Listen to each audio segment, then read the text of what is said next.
अखंडता में एकता ही हमारी शान है, इसीलिए हमारा भारत महान है। आप सभी का स्वागत है एजुकेशनल वर्ल्ड में। और आज हम प्रारंभ करते हैं भारतीय राज्य व्यवस्था के अंतर्गत भारतीय संविधान की कक्षा, जिसमें हम देखेंगे मौलिक अधिकार। तो मौलिक अधिकार, जैसा कि आप सभी परिचित होंगे पहले से, कि ऐसे अधिकार जो संविधान द्वारा हमें प्रदत्त किए गए हैं और एक जो नागरिकों के हित के लिए वो बनाए गए हैं। और यदि शायद आज मौलिक अधिकार ना होते तो हमारा जीवन या फिर जो हमारे एक स्वतंत्रता का अधिकार है या फिर कहीं आने जाने का अधिकार है, तो शायद ये हमारा देश में होना नामुमकिन हो पाता। इसी की तर्ज पर हमारी जो संविधान सभा थी, जिसमें कई सारे एक से एक सुप्रसिद्ध समिति के अध्यक्ष सदस्य रहे, तो उन्होंने काफ़ी नागरिकों के हितों में ध्यान रखकर हमारे मौलिक अधिकारों का निर्माण किया। तो यदि हम विस्तृत बात करें मौलिक अधिकार की डेफिनेशन क्या होगी, तो मौलिक अधिकार वह अधिकार होंगे जो किसी व्यक्ति के जीवन, स्वतंत्रता एवं अभिवृद्धि के लिए अनिवार्य हैं। जीवन की स्वतंत्रता से तात्पर्य क्या होता है कि हमें कहीं आने जाने की स्वतंत्रता है, हमें कुछ खरीदने की स्वतंत्रता है, या हमें जो अपनी इच्छाएं उनकी पूर्ति की भी इच्छा है। अभिवृद्धि से तात्पर्य यहाँ पर ये होता है कि हम जो है अपनी जो मूलभूत आवश्यकताएं हैं उनको पूरा करके एक अच्छा जीवन यापन कर सकें, और जो है समय के साथ चीज़ों का बदलाव करके अपना जो जीवन है एक सुदृढ़ बना सकें और राष्ट्र निर्माण में उसकी एक अहम भूमिका का निर्वहन कर सकें। तो इसी के आधार पर भारत में इनकी घोषणा सर्वप्रथम तिलक जी द्वारा की गई थी। सर्वप्रथम हम कह सकते हैं कि जो बाल गंगाधर तिलक थे, उनके ही आगाज़ पर इसका जो गठन किया गया था, और जिसमें स्वराज बिल के अंतर्गत 1895 में ही इन्होंने ये अधिकार की मांग करी थी।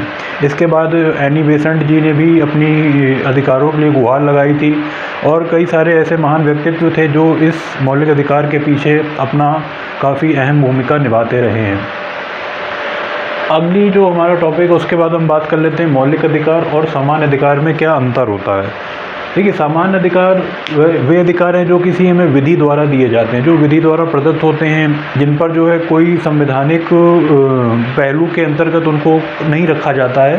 सामान्य विधानसभा में कुछ आम बहुमत द्वारा ही उनको निरस्त भी किया जा सकता है या फिर वो पारित भी किए जा सकते हैं। और यदि हम बात करें जो हमारे मौलिक अधिकार के विपरीत जो भी अधिकार होते हैं हमारे, वो सारे हमारे जो हैं वो सामान्य अधिकार में आते हैं। तो एक बार जल्दी यहाँ पर दृष्टिपात कर लेते हैं। संविधान द्वारा प्रदत्त होते हैं हमारे मौलिक अधिकार, और सामान्य अधिकार जो हैं वो होते हैं विधायिका द्वारा। उसके बाद है जटिल प्रक्रिया द्वारा इन पर संशोधन किया जा सकता है हमारे मौलिक अधिकारों में, लेकिन सामान्य बहुमत द्वारा ही इनको समाप्त किया जा सकता है। इसमें मैं खास बात एक और बताना चाहूँगा कि जो मौलिक अधिकार हैं, यदि उनको कोई व्यक्ति ग्रहण करता है तो ग्रहण करने के बाद वो अपनी इच्छा से उसको त्याग नहीं सकता, लेकिन अगर हमारा जो सामान्य अधिकार है उसको कोई भी आदमी अपनी स्वेच्छा से त्याग सकता है।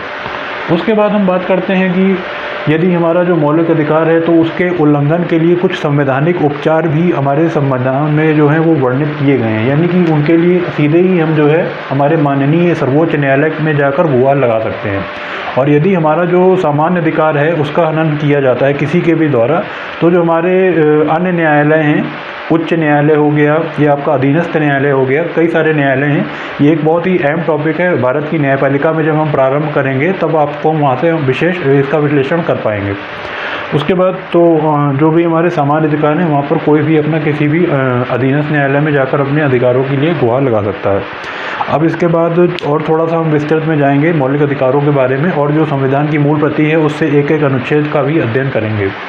तो आज की क्लास को यहीं पर समाप्त करते हैं, और आपके लिए मैं एक अभ्यास के लिए प्रश्न लेकर आया हूँ। प्रश्न है हमारा कि जो हमारा संविधान सभा थी उसमें किन महिलाओं ने अपनी एक अहम भूमिका का निर्वहन किया है। आपको उन महिलाओं के बारे में थोड़ा बताना है, और कमेंट करके जो है आप नीचे यहाँ पर नाम लिख सकते हैं। चलिए, बहुत बहुत शुक्रिया, धन्यवाद।